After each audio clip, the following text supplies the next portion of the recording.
Good morning student.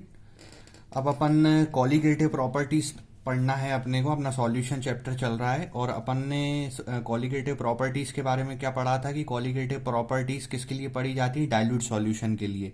और उसके लिए डाइल्यूट सॉल्यूशन अपन ने बनाया था। अपन ने 3 तरीके से डाइल्यूट सॉल्यूशन बनाया था। पहले मिलाया था गैस को लिक्विड में, तो उसमें अपन ने हेनरी लॉ पढ़ा था। फिर अपन ने मिलाया था लिक्विड को लिक्विड में, उसमें अपना राउल्ट लॉ आया था। अब तीसरा सिस्टम अपना डाइल्यूट सॉल्यूशन का अपन पढ़ रहे हैं। सॉलिड को अपन किस में मिला रहे हैं, लिक्विड में मिला रहे हैं।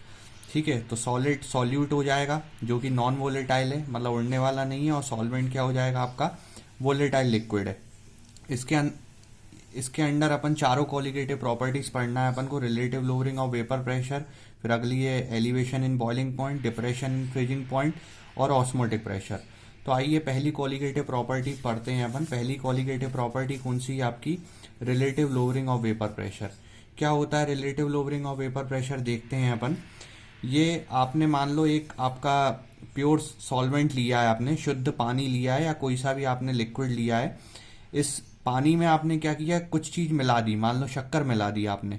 ठीक है, तो जब ये प्योर पानी था, इसका आपने प्रेशर नापा, जो इसका वेपर जो बन रही है उसका आपने प्रेशर नापा। मान लो पानी का वेपर प्रेशर, प्योर पानी का कितना है वेपर प्रेशर, 1 atm, ये आपने मेजर कर लिया। अब इस पानी में आपने क्या किया, कुछ मिला दिया, मान लो शक्कर मिला दिया आपने। तब आपने इसका वेपर प्रेशर, तब आपको इसका वेपर प्रेशर नापना है। तो आपके हिसाब से इसका वेपर प्रेशर आप बताइए, कम होएगा कि ज्यादा होएगा। तो बाद में शक्कर मिलाने पे इसका वेपर प्रेशर कम हो जाता है, ये आप ध्यान रखना। मान लो ये पहले था कितना, इसका वेपर प्रेशर शुद्ध पानी कितना था, 1 atm। अब इसका वेपर प्रेशर मान लो हो गया 0.6 atm।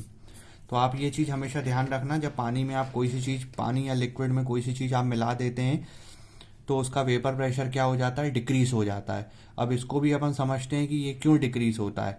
ये इसलिए डिक्रीज होता है कि जब आप पानी में कुछ मिला दोगे तो ये जो शक्कर के दाने हैं या कोई सी भी सॉल्यूट है, वो क्या करते हैं, इसको कवर कर लेते हैं पानी को। तो कवर होने से क्या हो जाएगा, इसमें जो भाप बन रही थी पहले, इसमें ज्यादा भाप बन रही थी, इसमें भाप जो है कम बनेगी, वेपर से इसमें कम बनेगी, तो ये कम उड़ेगा। तो कम उड़ेगा तो इसका वेपर प्रेशर क्या हो जाएगा, कम हो जाएगा। ठीक है, तो यहाँ पे क्या हो रहा है, वेपर प्रेशर डिक्रीज हो रहा है। पहले 1 atm था, बाद में कितना हो गया, 0.6 atm। तो इसी को बोलते हैं decrease in vapour pressure. Decrease in vapour pressure या फिर अपन क्या बोल सकते हैं, लोअरिंग इन वेपर प्रेशर। तो आइए अपन इसकी डेफिनेशन देखते हैं, क्या है इसकी डेफिनेशन। तो डेफिनेशन में अपना अपना क्या है, सॉलिड एंड लिक्विड चल रहा है। इसमें सॉल्यूट सॉलिड लिया है और सॉल्वेंट क्या लिया है अपन ने, लिक्विड लिया है। और चारों कॉलिगेटिव प्रॉपर्टीज पढ़ना है। पहली कॉलिगेटिव प्रॉपर्टी मैंने क्या पढ़ा है कि जब आप सॉलिड को सॉल्वेंट में मिला रहे हैं तो वेपर प्रेशर आपको क्या मिल रहा है, कम मिल रहा है। ठीक है, पहले 1 atm था और बाद में कितना हो गया है, 0.6 atm। इसका फिर रीजन लिखा है, रीजन क्यों वेपर प्रेशर कम मिल रहा है, क्योंकि उन्होंने पार्टिकल्स ने, सॉल्यूट्स के पार्टिकल ने सॉल्वेंट को क्या कर लिया है, ऊपर से ढक लिया है। तो ढकने से क्या हो गया, उसमें वेपर्स कम बन पा रही हैं, वेपर्स कम बन पा रही हैं, तो उसका वेपर प्रेशर क्या हो गया है, कम हो गया है। यही पहले पॉइंट में लिखा है, वेपर प्रेशर सॉल्यूशन का कम हो गया है। फिर दूसरा, एक ग्राम्स लॉ 11 में पढ़ा था आपने। ग्राम्स लॉ क्या बोलता है कि भैया आपने जब शक्कर मिलाई पानी में तो उसकी डेंसिटी बढ़ गई है। डेंसिटी बढ़ गई मतलब वो ज़्यादा गाढ़ा हो गया है, गाढ़ा हो गया है तो उसमें भाप कम बन पाएगी।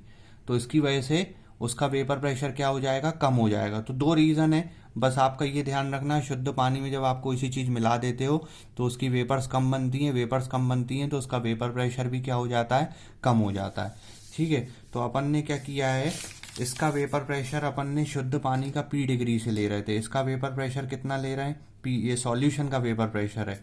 ठीक है, इसका वेपर प्रेशर अपन काय से लिख रहे हैं, PS से। अब आप मुझे ये बताइए इसमें कितना वेपर प्रेशर कम हुआ है। पहले अपन ने कितना लिया था, 1 atm, बाद में कितना लिया है अपन ने, 0.6 atm। आप बताइए कितना कम हुआ है। 1 में से अपन 0.6 को माइनस कर देंगे तो मतलब कितना वेपर प्रेशर कम हो गया है, 0.4 डिग्री हो गया। ठीक है, तो बस इसके इसका फॉर्मूला बन जाता है। अगर आप लोअरिंग इन वेपर प्रेशर का फॉर्मूला देखेंगे तो लोअरिंग इन वेपर प्रेशर को लिख रहे हैं डेल्टा P से, तो P डिग्री माइनस क्या कर दिया आपने, PS कर दिया। ठीक है, इस चीज को बोलते हैं अपन लोअरिंग ऑफ वेपर प्रेशर। अब अगली डेफिनेशन काय की है, relative lowering of vapour pressure. Relative मतलब रिलेटिव शब्द कहीं भी आ जाएगा ना तो आपको दूसरे से रिलेट करना है। तो रिलेटिव कुछ नहीं होता, जो लोअरिंग इन वेपर प्रेशर है अपॉन प्योर का वेपर प्रेशर। प्योर शुद्ध पानी का वेपर प्रेशर, उसको कैसे लिख रहे थे अपन, पी डिग्री से। तो ये रिलेटिव लोअरिंग का फॉर्मूला हो जाएगा P degree minus P S upon P degree. अब इसके बाद राउल्ट लॉ, राउल्ट लॉ इसमें भी आएगा, अपन ने लिक्विड इन लिक्विड में ही पढ़ा था, लेकिन अब ये कौन सा सिस्टम चल रहा है आपका, solid in liquid. Raoult law क्या बोल रहा है, राउल्ट लॉ ये बोलता है जो आपका lowering in relative lowering in vapour pressure है वो मोल फ्रैक्शन सॉल्यूट के इक्वल होता है। ठीक है, सॉल्यूट को अपन काय से लिख रहे हैं, बी से लिख रहे हैं, तो ये रिलेटिव लोअरिंग किसके इक्वल है, मोल फ्रैक्शन सॉल्यूट के। अब मोल फ्रैक्शन ये लॉ है, आपको याद रखना पड़ेगा कि relative lowering of vapour pressure is equal to mole fraction of solute. अब मोल फ्रैक्शन का फॉर्मूला क्या होता है, मोल अपॉन टोटल मोल, तो ये मोल फ्रैक्शन का अपन ने फॉर्मूला लिख दिया। बी इसमें क्या है, सॉल्यूट, और ए क्या है आपका, सॉल्वेंट। अब क्या किया अपन ने, अब ये जो सॉल्यूशन है बनाया है वो बहुत डाइल्यूट है, तो डाइल्यूट में क्या करेंगे अपन, नीचे जो मोल हैं इसके सॉल्यूट के मोल उसको नेगलेक्ट कर देंगे। ठीक है, तो यहाँ पे क्या किया अपन ने, ये relative lowering on vapour pressure equal to यहाँ से बी के मोल को अपन ने नेगलेक्ट कर दिया। डाइल्यूट सॉल्यूशन में ए बहुत ज़्यादा है, ए के मोल ज़्यादा है और बी के मोल क्या है आपके कम है, तो नेगलेक्ट करने पे यहाँ से बी हट जाएगा, एन बी।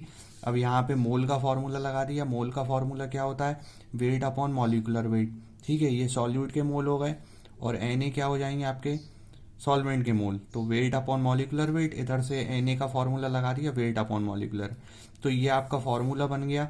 इस फॉर्मूले में अपन को न्यूमेरिकल आते हैं, किसी की भी एक वैल्यू निकाल सकते हैं, बाकी वैल्यू दी जाती हैं। जनरली आपको मॉलिकुलर वेट सॉल्यूट का निकालने को बोलता है कि मॉलिकुलर वेट सॉल्यूट का निकालो, बाकी सारी इस वैल्यू दे देगा, इसके न्यूमेरिकल हैं, एनसीईआरटी बुक में और एग्जाम्पल भी है, तो इस फॉर्मूले की हेल्प से आप इजीली कर सकते हैं।